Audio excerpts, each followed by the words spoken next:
Welcome to another deep dive. This time, we're going to unlock the secrets of aligning API metrics with product objectives. We're diving deep into a presentation by Derric Gilling, CEO of Moesif, from APIDays.HK 2023. Cool. It's amazing, you know, how software has evolved from like these big applications to a world where APIs are the building blocks. Right. It's like we're all constructing with Legos now. Yeah. But here's the thing. Are we measuring the success of our Lego creations correctly? Right. You know, traditionally we've focused on metrics like latency, error rates. Yeah. But do those really reflect how happy our customers are? Yeah, that's a great point. You know, in the API world, we need to shift our focus to customer value. Okay. What are customers actually paying for? Right. What makes them see your API as indispensable? Okay. Think of it like this.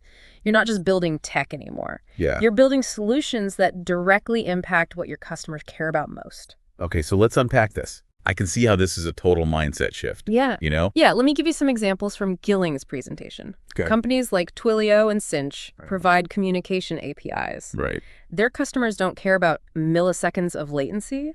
Right. They care about how many text messages they can send successfully. Yeah. For Stripe, it's all about the revenue growth facilitated by their billing system. Okay.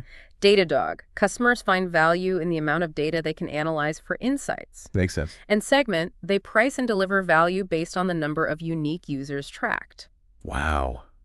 I'm starting to see how impactful this shift in thinking can be. Yeah. It's like we've been so focused on the technical nuts and bolts that we've forgotten to ask, are we actually solving the problem our customers paying us to solve? Right. You know? Exactly. And speaking of attracting customers, Right. let's talk about how the adoption process has changed. Okay. It's no longer about lengthy sales cycles. Right. Developers have a lot more influence now, so we need to make it incredibly easy for them to adopt our APIs. So you're saying we need to remove any barriers to entry? Precisely. Think self-service. Okay. Gilling talks about 3 key elements Okay. of a self-service API platform. Okay. First, simple legal and security. Click through terms of service instead of legal reviews that take forever. Yeah. Second, fast integration. Right. Easy connectors that let developers bypass project bottlenecks. And finally, easy payment. Let them use their own credit cards for quick starts. I see what you mean. Yeah. It's like the one-click purchase phenomenon. Make it so easy they can't resist trying it out. Yeah, and once you have them interested, how do you know they're actually using your API successfully? Right. That's where the concept of the activation funnel comes in. Now, I know a little bit about the activation funnel. Yeah. But refresh my memory. Sure. What are the key takeaways here? It boils down to 4 stages. Okay. First, the developer visits your website. Then they sign up for an account. Okay. Next comes that crucial first hello world moment. Right. They make their initial API call. Right. And finally, they go beyond a simple test and build a working app or integration, demonstrating real value. Yeah. Now, what's fascinating here is that according to Moesif's data, a significant drop-off often occurs between signing up and achieving first hello world. This suggests that there's often a gap between initial interest and successful implementation. That's really interesting. So how do we bridge that gap? Well, you need to track metrics across both your website and your API platform to see the whole picture. Okay. How are developers engaging with your content? Right. How quickly are they signing up? Are they getting stuck at any stage of the funnel? Yeah. This gives you actionable insights to improve adoption. For example, you might need to streamline your documentation, provide more interactive tutorials, Makes sense. or offer dedicated onboarding support. So we've got developers interested, successfully using our API. But just because they're using it doesn't mean they're getting value from it. Right. You're absolutely right. That's where engagement comes in. It's not just about counting API calls. Right. It's about understanding how they're using your API, what value they're deriving from it, and how deeply they're integrating it into their workflows. So we need to look beyond just the raw numbers. But how do we measure engagement in a way that reflects true customer value? Right. What specific metrics should we focus on? The beauty of it is that you can tailor your engagement metrics to the specific type of API you offer. Okay. For e-commerce, you might look at the checkout conversion rate and stock availability. For SaaS, it's about tracking the use of integrations and extensions. Makes sense. Data and infrastructure APIs. Look at things like match rate and successful queries. And for logistics APIs, Focus on successful order fulfillment, excluding any duplicates, of course. Those are some really practical examples. Yeah. So it seems like measuring engagement is all about digging beneath the surface, understanding the nuances of how your API is being used. Yeah. But how do we know if customers are using the full breadth of features we offer? Great question. When we talk about engagement, there are two key dimensions to consider. Okay. Breadth and depth. Okay. Breadth is about how many different APIs a customer uses from your platform. Right. Do they just stick with one, or are they exploring the full range of your offerings? Okay. Depth, on the other hand, looks at how much a customer uses each API. Right. The volume of transactions or interactions. Got it. Are they just dipping their toes in, or are they swimming in the deep end? I'm starting to see how these two dimensions paint a much richer picture of engagement than simply counting API calls. Yeah. Can you give me an example of how this might play out in a real-world scenario? Absolutely. Let's take a text messaging API. Okay. Breadth would be, are they also using our voice, fax, or video APIs? Right. Depth would be, how many text messages are they sending per day or month? Now it clicks. It's like analyzing a chessboard. You need to look at both the types of pieces and how they're being moved to understand the game. Exactly. Now imagine taking this understanding of adoption and engagement, putting it into a powerful cycle that drives continuous growth. All right. That's what the PLG or product-led growth sales flywheel is all about. Okay, this sounds really interesting, but before we dive into the PLG flywheel, I'm curious. Yeah. Have you observed any consistent patterns in how breadth and depth of engagement correlate with customer satisfaction or retention? That's a great question. What we've seen at Moesif is that customers who engage deeply with multiple APIs tend to have higher satisfaction rates. Okay. And are less likely to churn. It's like they become so integrated with your platform that it's difficult to leave. That makes perfect sense. Yeah. It's like building a strong foundation. Right. The more touch points you have, the more stable the relationship becomes. Precisely. And the PLG flywheel provides a framework for cultivating that deep engagement and turning those engaged users into your biggest advocates.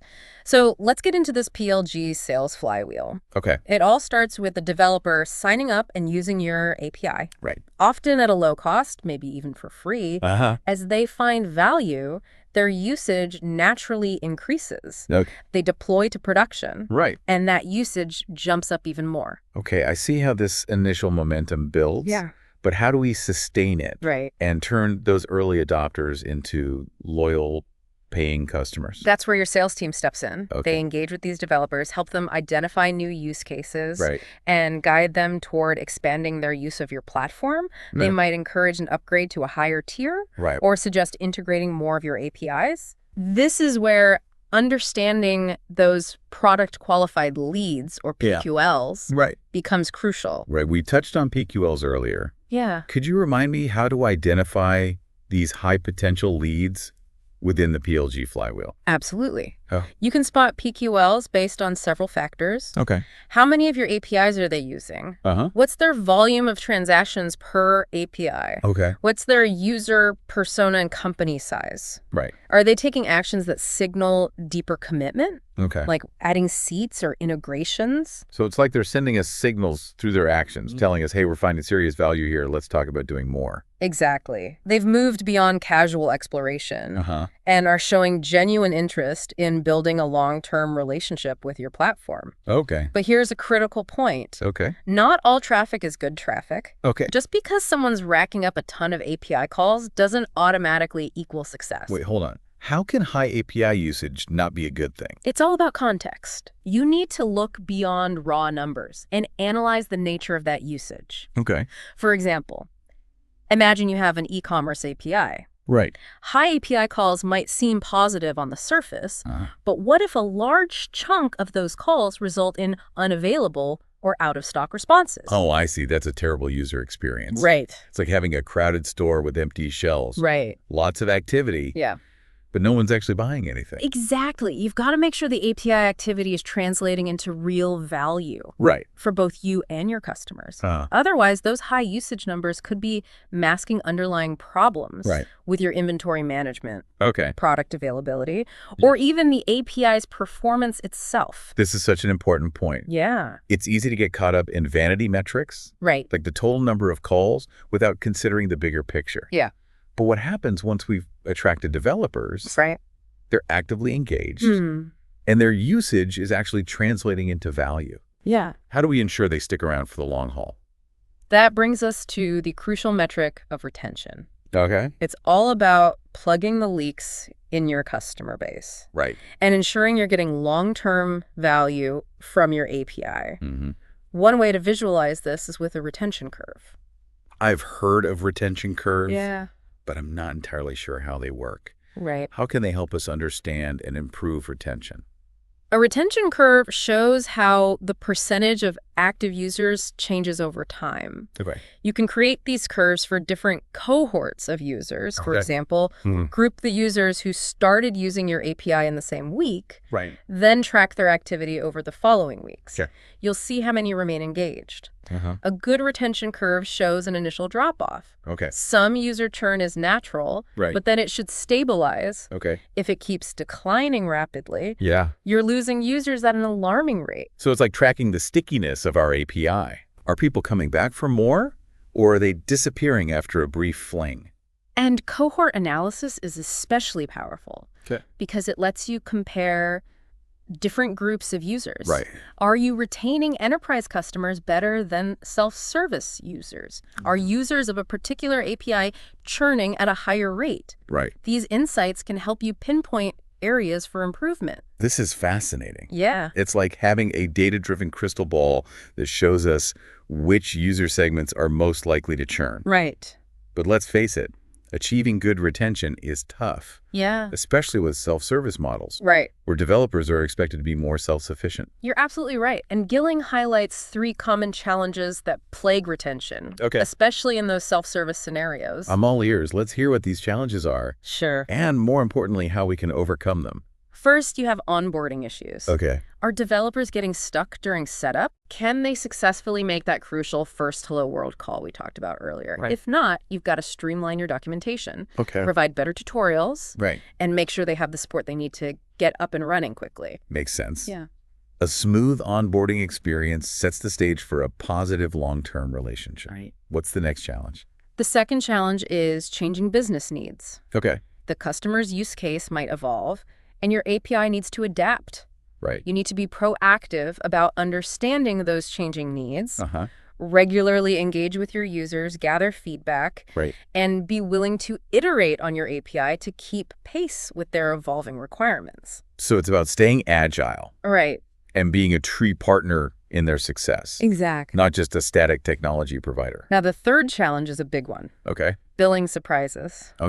No one likes getting hit with an unexpectedly high bill, especially in a self-service model where they might not have had close guidance from a sales rep. Oh, I can definitely relate to that. Unexpected bills are never fun. What can we do to avoid those painful bill shock moments for our users? Transparency and control are key here. You can empower self-management by giving developers tools to monitor their usage and control their costs. This could include embedding usage dashboards directly into your developer portal. That way, they can see their activity in real time, understand their billing, and make adjustments as needed. I love that idea. It's like giving them a clear roadmap of their API journey, along with the tools to adjust their route if needed. Exactly. Are there any other strategies we can use to tackle this billing challenge? Absolutely. Proactive communication is another powerful tool. Alert developers about usage thresholds and potential overages before they happen. You can send notifications via email, SMS, or even through in-app messages within your API platform. That's so smart. Yeah. It's like providing helpful signs signposts along the way. Right. So they don't accidentally wander off the path and end up in bill shock territory. Exactly, by proactively addressing potential issues. Okay. You build trust and reduce the likelihood of frustration and churn. Right. Remember, retention is an ongoing process. You need to constantly monitor your metrics, identify areas for improvement, and adapt your strategies based on user behavior and feedback. This all makes perfect sense, but I have to ask. Sure. Do these retention strategies actually translate into tangible business results? Yeah. Do we have any data from Moesif to back this up? Great question. Yeah? Moesif's data shows that companies that actively implement these retention strategies see a significant improvement in customer lifetime value. Okay. They also report higher customer satisfaction scores and increased brand loyalty. It's a win-win situation. I'm starting to see a pattern here. Yeah. It's not just about the technology itself. Right. It's about creating a supportive ecosystem that helps developers succeed. Exactly. And by focusing on the customer experience throughout their entire journey, you're not just building an API, you're cultivating a loyal community of users who see your platform as an indispensable partner in their success. You know, it's fascinating how we've gone from thinking about APIs as purely technical interfaces to recognizing them as products in their own right, with a focus on the customer experience. Yeah, that's right. And that shift in thinking brings us to the concept of API as a product, or APAP. Okay. It's a powerful paradigm that's transforming how we design, build, and manage APIs. Okay, API. It makes sense that if we're treating our API as a product, we need to think about the experience of our users, which in this case are developers. Exactly, and that's where developer experience, or DX, comes in. DX encompasses everything from the clarity of your API documentation to the ease of use of your SDKs, the responsiveness of your support team, and even the design of your developer portal. It's about making the entire process of working with your API a joy, not a chore. So DX is about removing friction and creating a smooth, enjoyable experience for developers. Exactly. But how do we know if we're getting DX right? What signals should we be looking for? You can measure DX both quantitatively and qualitatively. Okay. On the quantitative side, you can track metrics like the time it takes a developer to find information in your documentation. The number of support tickets related to API usability and the adoption rate of your SDKs. Those are some great examples. Yeah. So we're essentially measuring how efficiently developers can find answers, get help, and integrate our API into their workflows. Exactly. But what about the qualitative side? Yeah. How do we gauge their overall satisfaction and emotional response to using our API? Qualitative feedback is crucial. You can gather this through surveys, interviews, and user testing. Ask developers what they love about your API. What frustrates them, and what suggestions they have for improvement. It's like any user-centered design process. You need to gather feedback from your target audience to understand their needs and pain points. And then you need to act on that feedback. Continuously iterate and improve your API. Your documentation, your tools, and your support processes based on what you learn. So it's an ongoing process of optimization. Exactly. We're essentially applying the same principles of product development to our APIs that we would to any other product. Exactly. And the rewards can be substantial. A great DX can lead to increased adoption, engagement, and retention. It can also boost your brand reputation and attract top developer talent. This is all starting to click. Yeah. We've covered so much ground in this deep dive. We have. We've talked about the importance of aligning metrics with customer value. Mastering the PLG flywheel. Understanding engagement and retention. Considering the emotional side of DX.